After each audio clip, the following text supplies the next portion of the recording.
Hey guys,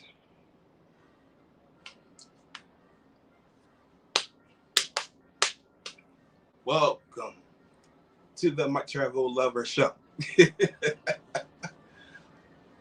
welcome everyone. I am here sitting on my balcony here in St. Kitts. Just let's see. Let me actually go over to the comments. And if you have any questions, feel free to please ask. Ask. Let me get a little bit closer up here so you guys can see a little bit more. There's a ship behind me. There you go. There you go. Hello, everyone. Make sure you comment. If you can comment over broadcasting live on YouTube, over in my YouTube channel, and also on Facebook as well. I be forgetting to do Instagram. I gotta make sure I set up Instagram. But thank you all for watching. Some of you, Lashante, welcome. So I want to. I don't want to be too long-winded as far as telling you guys my experience in regards to Icon of Disease, but it has been spectacular, absolutely spectacular. This ship is this ship. I'm in Saint Kitts right now, Saint Kitts. So as you can see over here, if a lot of you don't know, St. Kitts does have a volcano. So you have St. Kitts and then Nevis, which is they say is a 2 mile distance between the islands. And so I'm not sure if that's Nevis over there. It might be. I think you know what I think it is. Um, Nevis, um, where you see the taller mountain that is by the clouds. So, but anyway, I'll just quickly go over my experience here in St. Kitts. Basically, did a tour through Viator. I didn't go through Royal Caribbean, and I'll put the link once I start posting some reels and things like that. I'll put the link for the tour that I took. It was like a local, um, kind of a local behind the scenes tour, so it's pretty cool. The tour guide and the driver was really nice. We was able to stop at some, of course, historical, well-known places in St. Kitts, and then we also had a chance to be able to eat. We spent about an hour or so getting some food, and then we headed back to the ship, and here we are. So it was really nice, and it seemed like Royal Caribbean allowed some locals to be able to come on the ship and take a tour of the ship. So when I was walking back, I saw a lot of the locals actually coming off of the ship. So it was really nice, for Royal Caribbean to allow for them to be able to come on and see. I mean, they said that it's been a big hype about the world's largest cruise ship coming to St. Kitts, and a lot of people are like wondering why St. Kitts out of all of the other maybe well-known, Caribbean islands, but they were expecting more people, and so that's some of the things I want to kind of go into as far as the sailing so far. So, embarkation process was a breeze. So it was a breeze mainly because the day prior there wasn't a sailing. So, well, actually, the day prior I got off of the ship, and so it wasn't anyone getting on that Friday. So they had all day basically to prepare for for this inaugural cruise, and so um, embarkation was a breeze. So let me talk about the shows. Wizard of Oz show, which is the show in the Royal Theater, the main show in the Royal Theater, and it's spectacular. If you're into plays, it's an hour and a half long, and it is a fantastic production. So that's what I have to say. Wizard of Oz is a must. So make sure that you reserve in advance. And then two, the Aqua show is by far the best show on this cruise. The Aqua show is amazing, and they didn't even do everything that they could do in that theater during that show. So those of you who are going on cruises on Icon Seas later on this year, you guys probably will have maybe an extra show or they may be able to do more things within the show. But the show was about 50 minutes, and it was just non-stop action, non-stop. Just you would just shake your head and just be like, wow, all the things that these performers and divers and everything they were doing is just it's crazy. You won't see this type of show, which I did post some reels. You won't see this anywhere else on any other cruise line. Royal Caribbean has the best productions as far as their shows out of all the cruise lines. I definitely will admit to that. So let me answer some. I've seen some comments of some people that's been on here, and a lot of people are like, the ship is too big, blah blah blah. Let me tell you something. This ship is laid out so perfectly that there's so many. Remember, it's 8 different neighborhoods. These neighborhoods are not small. These neighborhoods are large. So even when it becomes, right now we're sailing, I think at maybe like around 80% capacity.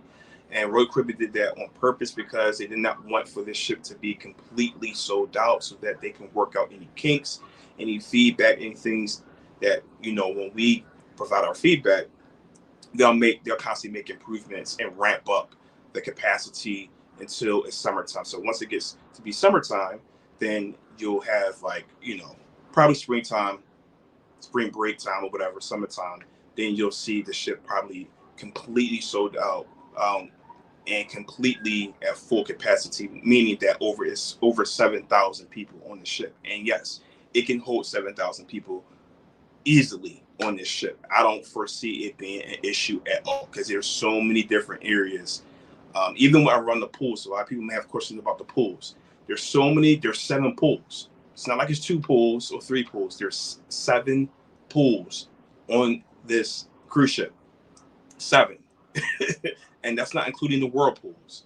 So it's even more than that. So if you're a whirlpool person, then typically by every single pool, there's at least 1 or 2 whirlpools that's next to the pools, or in it. So that is a plus. Now, questions about Hideaway.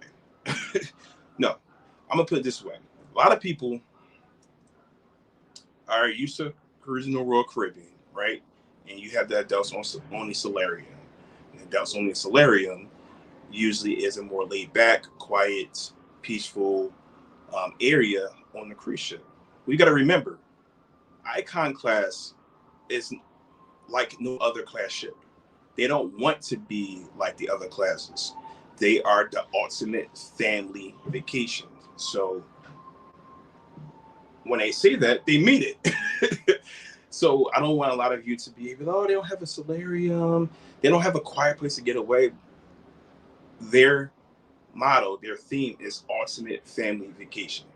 So it also means that for adults as well. So your Hideaway area is an upbeat, lively neighborhood. It is not your laid back, I'm just going to sit back and lay it, and there isn't any music playing or anything like that. You're talking about there's DJs over there. There's a bar. That's where the infinity pool is, and they pump out music all day long there. So it's a really nice change to the adult atmosphere, rather than having a solarium where everyone's kind of laying around and there's really nothing going on. It's an upbeat area. So if you don't like that, there's other places on the ship that you can go to, like Central Park area is a nice area. You have the overlook in the Aquadome. So in the Aquadome area, it's not just the theater. They have a specialty dining. They have 2 bars. They have also the Aquadome Marketplace.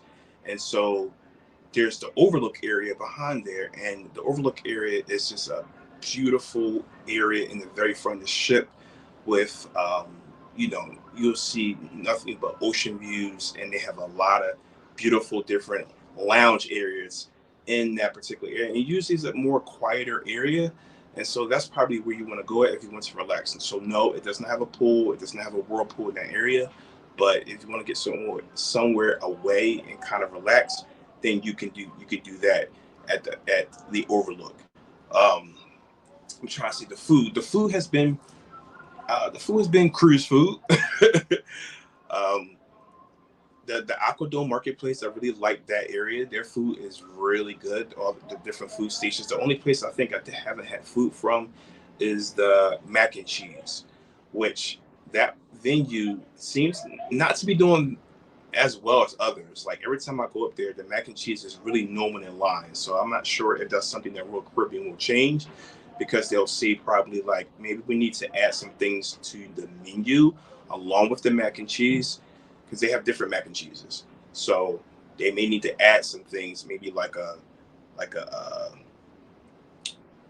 barbecue beef and mac and cheese. Maybe add some meat to their mac and cheese or something like that, or whatever, or like a sandwich or something like that. But yeah, out of all the stations, that one is really. I don't think I've really seen too many people in that line. Um, what else? The rooms. Rooms. Love the rooms. One thing about this ship is a vibrant ship.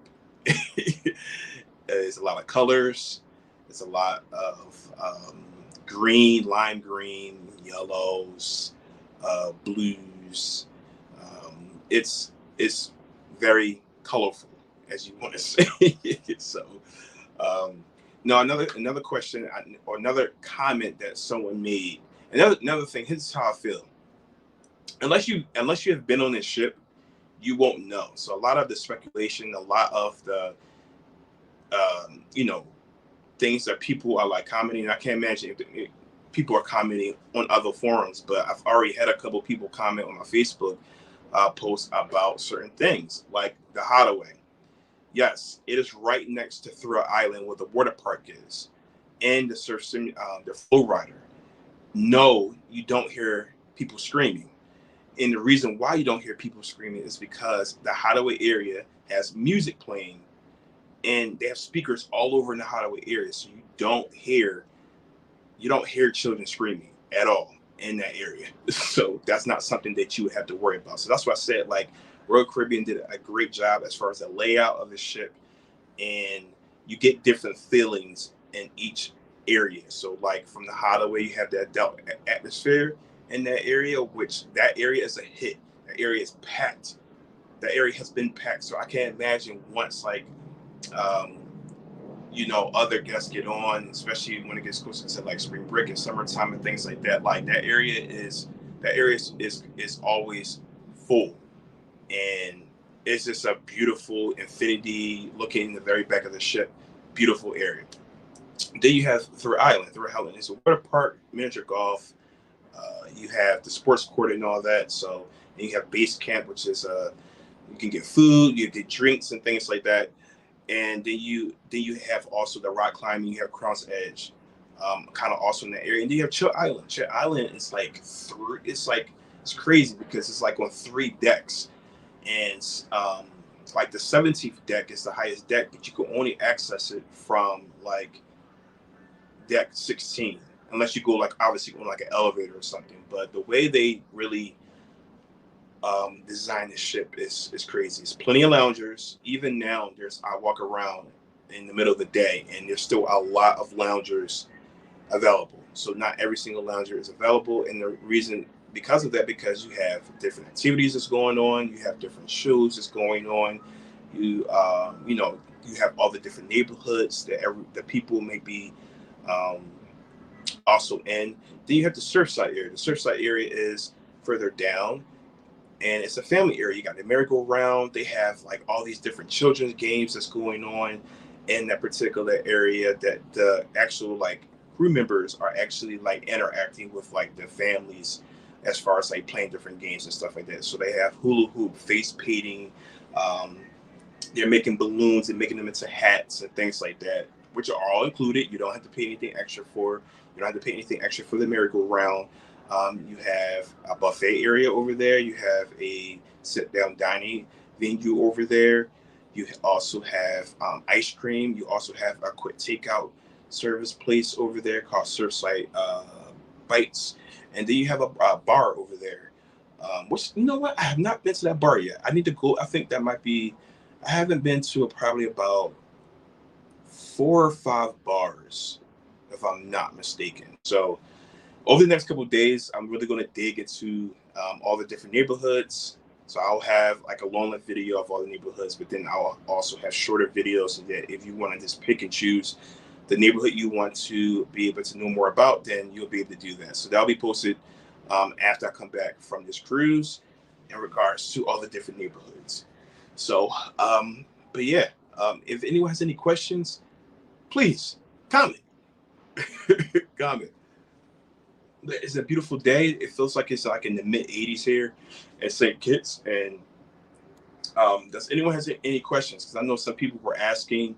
The pricing is high. It is high. We've been having conversations. I've been having conversations with multiple like other content creators and other people that's on the cruise, and they're like, "Man, the pricing is high, but it's like I can say it's worth it because some of the pricing is like crazy that I've seen. But like for the higher price, it's worth it. It is absolutely worth it. So if you're spending maybe $1,000, $1,500 more, or something like that, $2,000 more, I'm telling you, the ship has everything. The ship is it.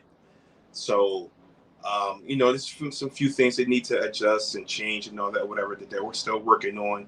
That's one thing that I guess a lot of people don't like going to the inaugural cruise because they're still working out some things, in which they are. I don't see any like major things that they have to do, but there are some smaller things that they should make changes on.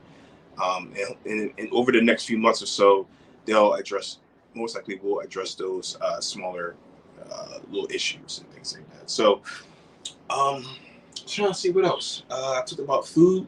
The drinks are good. The shows are excellent. The layout of the ship is nothing for you to worry about. A lot of people say, "Oh, I like the smaller ships because there's less people."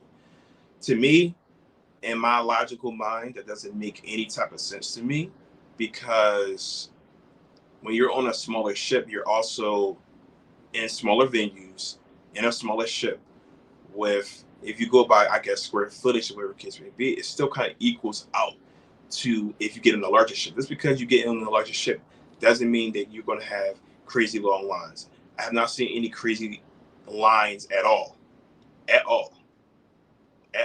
on this ship. And even with a couple thousand more, I don't see it, because there's so many dining venues, there's so many places to get drinks, there's so many different areas, there's so many different things that's going on. And they actually have sail-away parties here, and they're actually doing line dancing. So they're taking a little bit of what Carnival is doing and they're implementing it onto this ship as well, as far as like the sail-away parties and stuff like that. You see a lot of family game shows, like a lot of family activities on the daily list, which is a lot different than I've seen on other cruise lines or even with Royal Caribbean. So they're really catering. Like I said, they really are catering to everyone. They're catering to everyone. And so I'm only seeing like one or two comments. I don't know if any more people are commenting on here, but like I said, nothing too long. It's something quick. Tomorrow we'll be in St. Thomas, so really not going to be doing too much in St. Thomas. Probably just going to just walk around the port area and probably grab something to eat and get back on the ship. And then we have a day at sea, and then on Friday we'll be in Perfect Day. So Perfect Day, I'll be in the Hideaway area, which is a new adults only area. And that's funny because I just looked at my email, thinking about Perfect Day, and about Carnival Celebration Key. So a lot of you don't know, Carnival, their concept is going to be very similar to the Perfect Day. I'm going to just put it that way. What they're doing in the Grand Bahama Islands with Carnival is very similar to Royal Caribbean.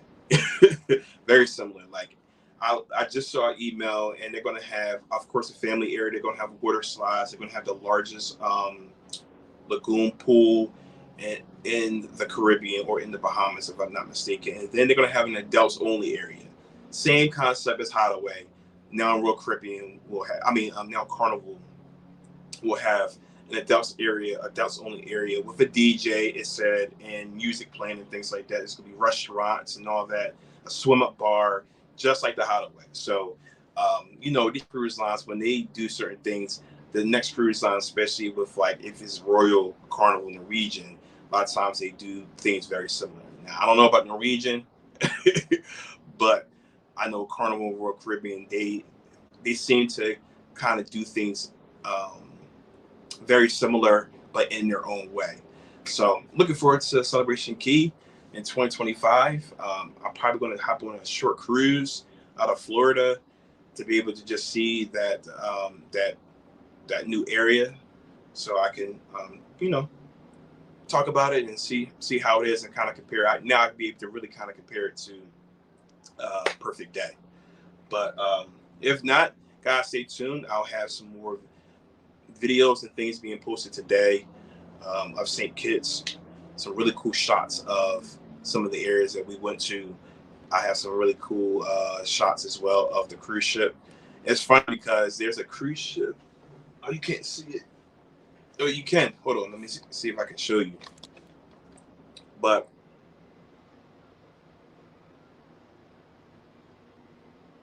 there's two other ships. I don't even know what the name of that ship is. Oh, it's Club Med 2. So the name of this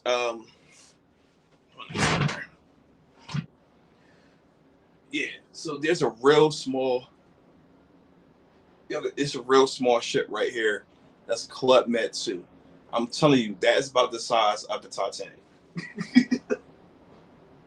Which is crazy because when you look at the Titanic movie, you would think that that ship was so massive when you look at it, especially the movie. And it was so small. It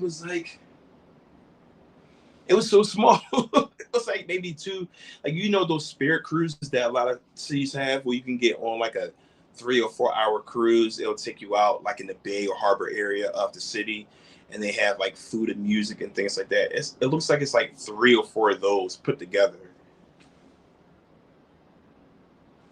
Yeah.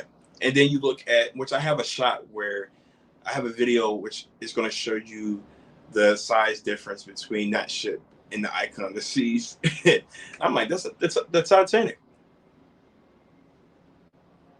But the weather has been good. I felt like the weather was a little bit, I'm not going to say rough, but I mean, really can't feel any swaying or rocking of the ship at all. It was a little bit, like a real small bit, but it really was nothing yesterday. And so, trying to see what I have going on. I have a headline show going on today, which everyone keeps talking about. It's this group called Mosaic, and they do I guess a cappella type of music or something. I don't know. I've never even heard of them, so I'll see how they are. And then I'm supposed to be doing the water park today. I'm not sure if I'll still be doing that, but I'll be getting some more content in tomorrow morning. I keep saying that tomorrow morning I'm going to probably do my ship tour, so I'll have some time doing that. But yeah, it's been a great time, everyone. I don't want to hold you all up. Thank you all for watching. Make sure you subscribe to my YouTube channel, Mike the Travel Lover, and it's been really good. Oh, also too, the content creators on here. I don't think I've come across really too many content creators. I don't think I came across any that were like rude, disrespectful, or I'm trying to think. I don't think I've come across any. Everyone has been really cool. Which that was one thing that I was like, I don't know, because most of the time when I cruise, sometimes if it's like some well-known people, they're usually like travel agents or travel advisors, and that's a little bit different. And so I was like, I don't know if some of these, content creators are going to be, down to earth. That's my biggest thing, is being down to earth, because I feel like I'm a down to earth guy, and I show everyone love. But I did hear of some content creators just saying they're kind of like a little standoffish, but I haven't come across any yet. But thank you all, guys. I'm about to go in here inside the room and get ready for the rest of the day. This is what day will we on? Day 4? Yeah, 5, 6, 7, no. Yeah. So this is day 4 This is day 4. So thank you all for watching. Like I said, make sure you subscribe to my YouTube channel, Mike the Travel Lover. I just posted an MSC Seashore full ship tour video of the MSC Seashore. So if you're interested in maybe checking out an MSC cruise ship or a seashore, please check that out on YouTube. And I appreciate the support. I'm almost at 600 subscribers. So come on now. Any of you who have not subscribed to my YouTube channel, let's get to 600. All right? Let's get it. Come on, let's go. So I'll see y'all soon. Take care.